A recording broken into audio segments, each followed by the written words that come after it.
والله باجنية يعني خليك داجيرك يعني حزنا إما حزمان بيني وحزنا كسبتنا وجان ما يعني حزك مهاري خمان بيد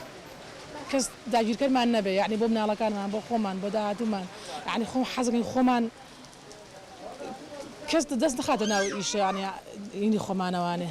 نتوي خمان كس دست دينكات حد داجير كلاو يعني إما نازم بوشي حقيق ما نبو كس نبو يعني دست ما كاتو حد شهاد ودس كلا بسر معنا بوشي بمنا على كان ما موابت بوشي إما خمان فوتو يعني بوشي بمنا على كان ما موابت يعني من بين خوجني أو كخوم حزكم كس داخلي جاني أم كردنكات خۆمان بین کورد هەموو یەک دەنگ بێت نتوانێت کەس دەستگرێ بە سەرمانە ناوەڵا یەک دەنگ نییە ئەگەر دەنگی من بێ منش حەزەکەم هەموو وەکو من بێ ئەو قسەیەکە بڵێ کەس نتوانێت دەستگرێ بە سەرمانە تاو والله کورد خۆی ئەوەی ڕاستی بێ کورد خۆی خۆخۆرین لە ناویەکە کورد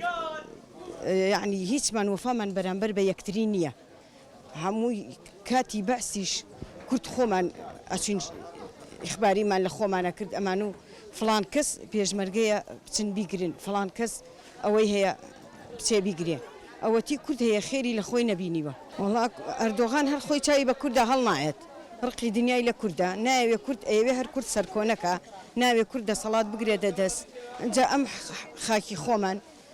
چکە ژێرخانمان هەمووی نەوت و غاز و بە پیت و بەرەکەتە هەر هەموو وڵاتەکان ئەیانەوێ داگیریکەن واللهی یەک حکومەت نییە حکومەتی خۆمان کەس بەرپەرچی نایەتەوە کەس هەڵوێستی نییە بەرامبەر بە ئەردۆغان کە بڵێ بۆ واکەی بەرژەوەندی ئەم حکومەتی خۆمان لەگەڵ ئەردۆغانایە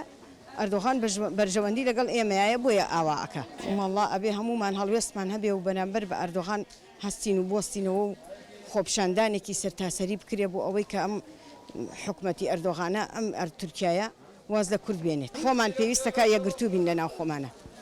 حکومەتی خۆمان یەکگرتوو نییە ئەبێ حکومەت خۆی هەڵوێستی هەبێ ئەبێ حکومەت خۆی وەفای بۆ میلەتەکەی خۆی هەبێت وەفای نییە بۆ میلەتەکەی خۆی حکومەت